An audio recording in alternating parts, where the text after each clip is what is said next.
messieurs, dames.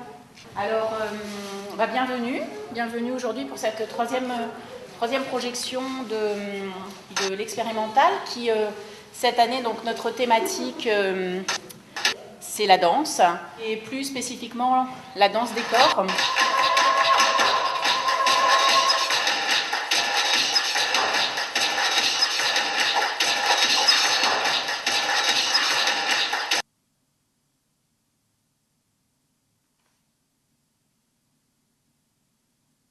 La rencontre entre la danse, qui est un art du mouvement, et le cinéma, qui est également un art du mouvement, c'était intéressant de voir un petit peu ce que ces deux arts pouvaient s'apporter l'un l'autre, les confrontations, les frictions qu'il pouvait y avoir.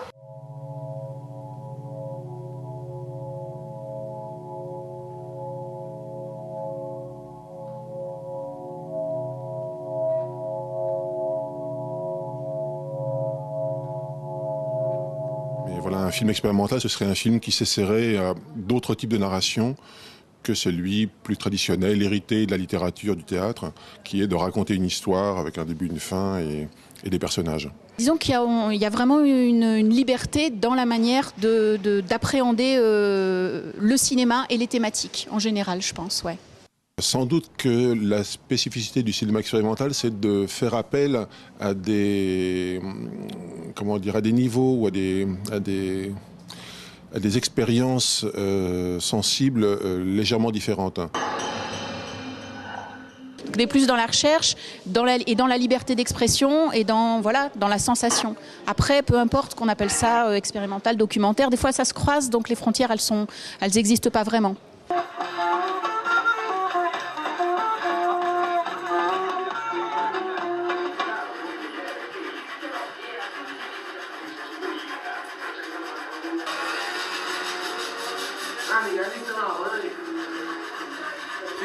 Donc je laisse au spectateur la possibilité de disposer d'instants dont j'ai été spectateur moi-même en premier lieu, que j'ai filmé, et je les assemble avec une sorte de fil un peu fragile peut-être.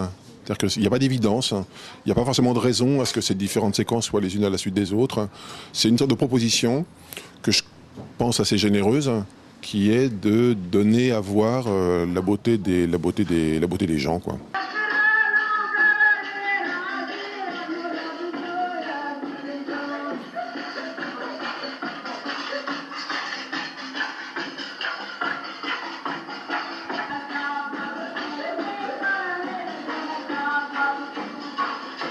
Et toutes les séquences qui s'articulent à l'intérieur de mon film ont tout un rapport avec des corps en mouvement, en déplacement. Il y a un jeune menuisier à Naples, il y a un garçon qui traverse le Grand Canal dans un traghetto à Venise.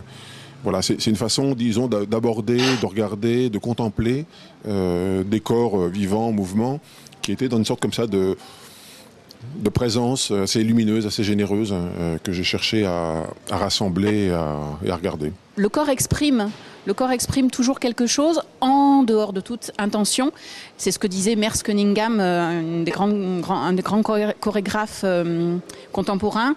Et c'est vrai que quand on recherche un petit peu dans l'histoire, la plupart des chorégraphes contemporains font des parallèles constamment entre la danse et la vie. Et je crois que la danse, c'est la vie, ça exprime vraiment la vie. Quand je parlais du corps expressif, il est expressif en dehors de toute intention. Donc il n'y a pas de volonté forcément, en tout cas consciente. Et donc voilà, je pense que ça crée après encore autre chose, de confronter la danse, le cinéma, le mouvement. Tout ça crée encore autre chose. Et je pense qu'après, chaque spectateur va voir des choses, va capter des choses, va comprendre des choses, va sentir des choses. Et voilà. Je ne suis pas un gros fan du cinéma expérimental, c'est juste pour moi un moyen, on va dire, à vif de faire des films très rapidement, sans forcément de production, etc. Black's Back, c'est un hommage en fait à tout ce qui se rattache au Black Power. Et donc c'est en fait où c'est un combat figuratif entre Hollywood et Disney contre tout ce qui se rattache au Black Power, à savoir des images d'archives toute cette période-là en fait, ou des films de série B de Carpenter, Romero ou Walter Hill qui pour moi indirectement sont un bon héritage du Black Power. Tout d'un coup l'image du noir elle est noble, elle est même assez classieuse. Là, tout d'un coup, il y a des vrais caractères, des vraies gueules, des vrais personnages, autant que les blancs, quoi.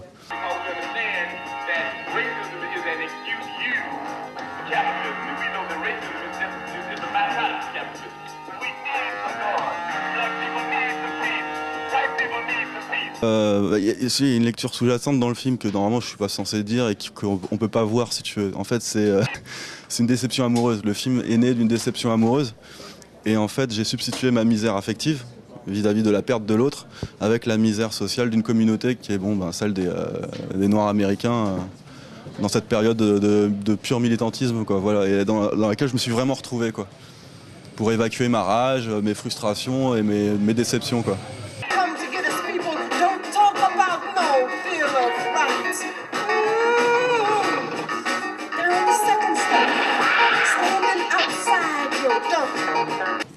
Alors par rapport à la thématique du corps, comment tu t'inscris là-dedans? Comme déjà c'est figuratif et que j'aime beaucoup le corps et que je monte avec la musique et et je fais souvent des raccords mouvements. Le rapport il se fait là, si tu veux, c'est comme, je sais pas, on dit John Woo, Peckinpah, c'est des chorégraphes avec la violence, je veux pas me comparer à eux. Mais je me retrouve là-dedans, dans cette dialectique de la violence, du corps en mouvement, qui prend une balle ou qui donne un coup de poing. Enfin, tu vois, C'est vrai qu'en fait, cette rencontre entre image et danse était finalement allait bien au-delà de ce qu'on pouvait penser au départ. On s'est dit, il faut peut-être creuser, aller chercher un petit peu plus loin. Qu'est-ce qui se cache derrière la danse ? Et à partir de là, on a trouvé vraiment une extrême richesse en fait dans tout ce qui pouvait se faire au niveau image. Il y a une recherche du mouvement, de comment montrer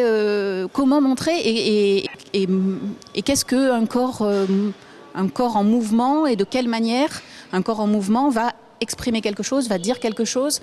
Voilà, donc comment et qu'est-ce qu'il va dire ?